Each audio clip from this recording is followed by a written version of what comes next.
오늘 말씀 이사야 49장 6절에서 7절입니다. 이사야 49장 6절에서 7절. 그가 이르시되 내가 나의 종이 되어 야곱의 지파들을 일으키며 이스라엘 중에 보존된 자를 돌아오게 할 것은 매우 쉬운 일이라. 내가 또 너를 이방의 빛으로 삼아 나의 구원을 베풀어서 땅끝까지 이르게 하리라.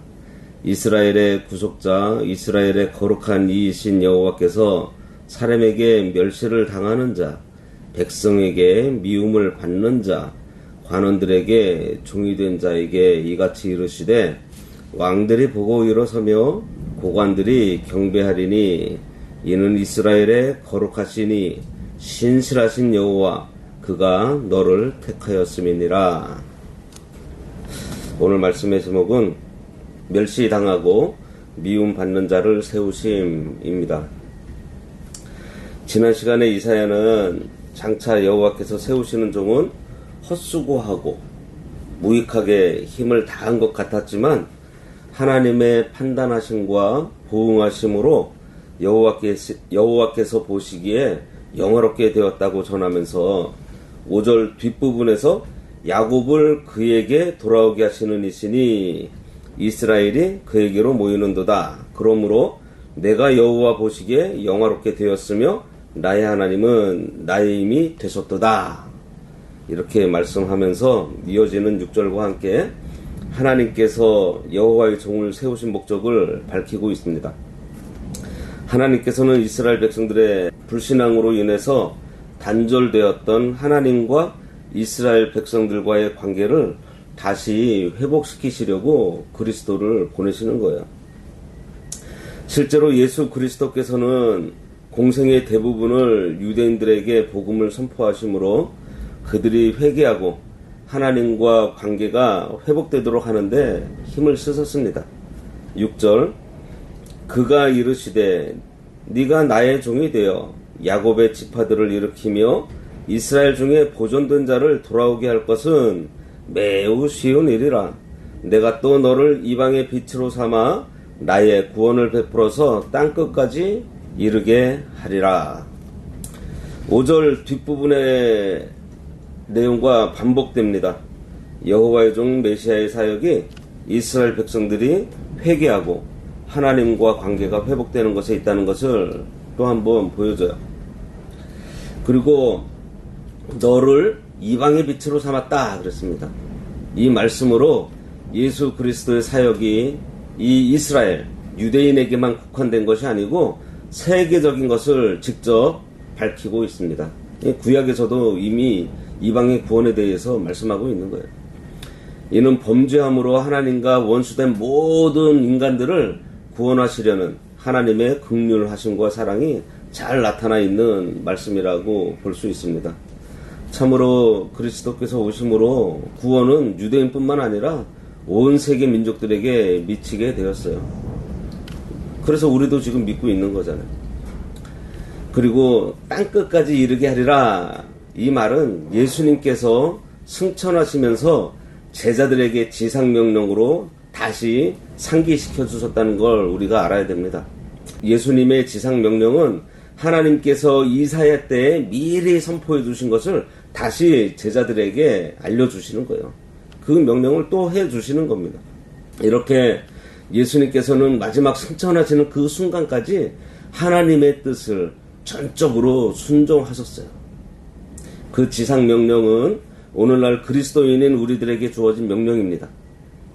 그래서 예수님께서 마지막까지 그 명령을 강조하시면서 승천하신 것을 우리들이 생각하면서 우리도 그 명령에 절대 순종해야 할 것입니다. 그런데 여기에 보면 야곱의 지파들을 일으키며 이스라엘 중에 보존된 자를 돌아오게 할 것은 매우 쉬운 일이라 그랬습니다. 이 일이 매우 쉽다고 했는데 이 전도하는 일 쉬우신가요?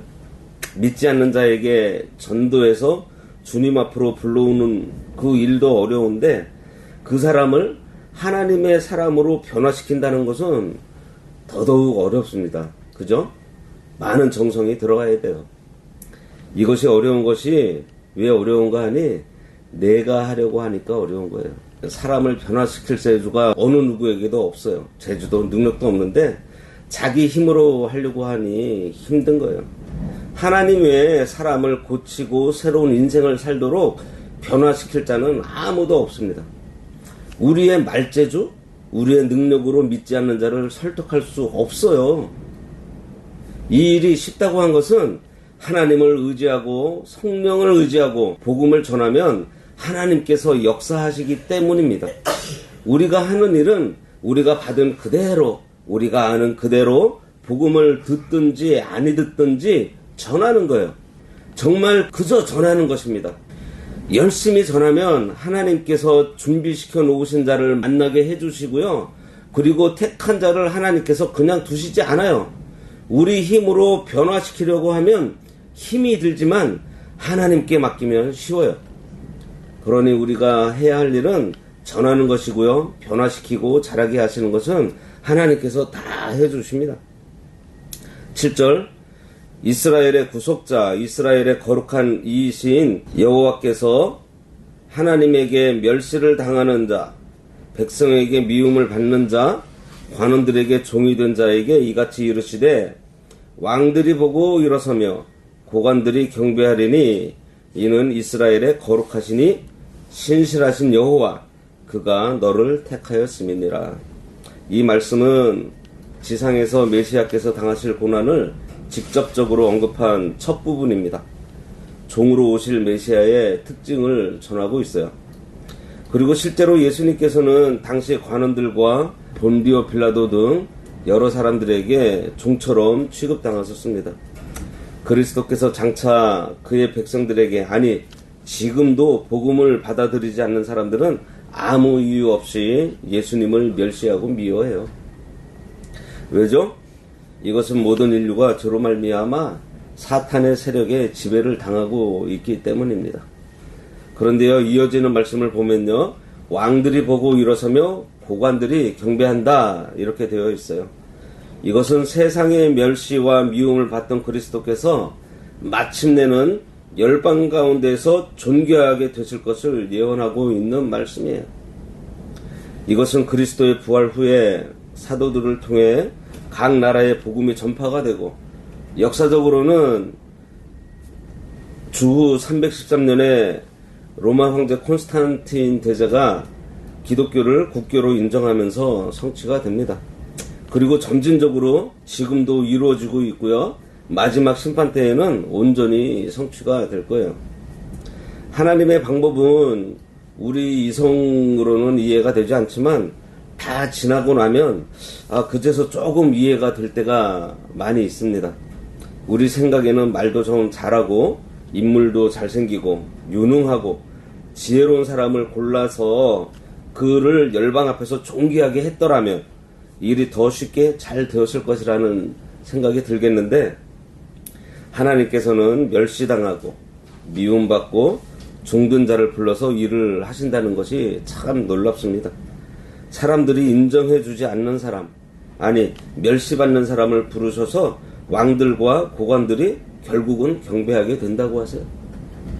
실제로 베드로도 보면 인간적으로 볼 때 어부에다가 배운 것 없는 사람이었습니다. 그런데 백부장 고넬료의 집에 갔을 때 백부장 고넬료가 베드로에게 크게 절을 해요.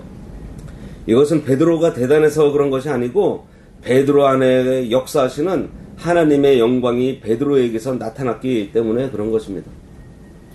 우리나라 기독교 초기에 이기풍 목사님은요, 선교사 얼굴에 돌을 던져가지고 상처를 주고, 김익두 목사님은 깡패 출신으로 예수 믿고 변해서 새 사람이 되어서 전도를 많이 하셨던 분들이에요.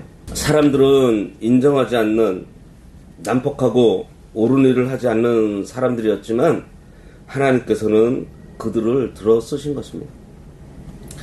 그리고 이 7절 말씀은 예수님께 그대로 응합니다.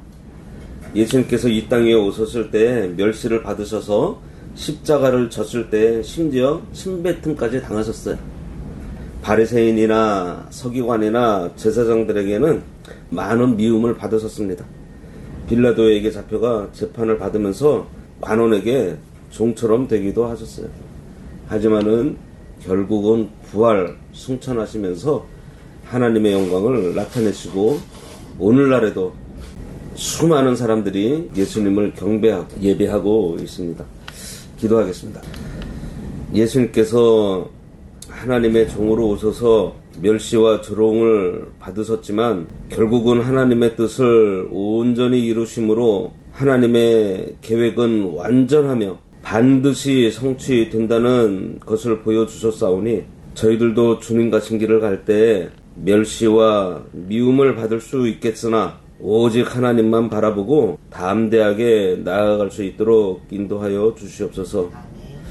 그 일을 할 때 저희들의 연약한 것들 하나님께서 다 채워주시고 오로지 저희들을 통해서 예수 그리스도만 나타나서 많은 고관들이 그 앞에 무릎 꿇을 수 있는 역사가 일어나게 해 주시옵소서. 예수님의 이름으로 기도드리옵나이다. 아멘.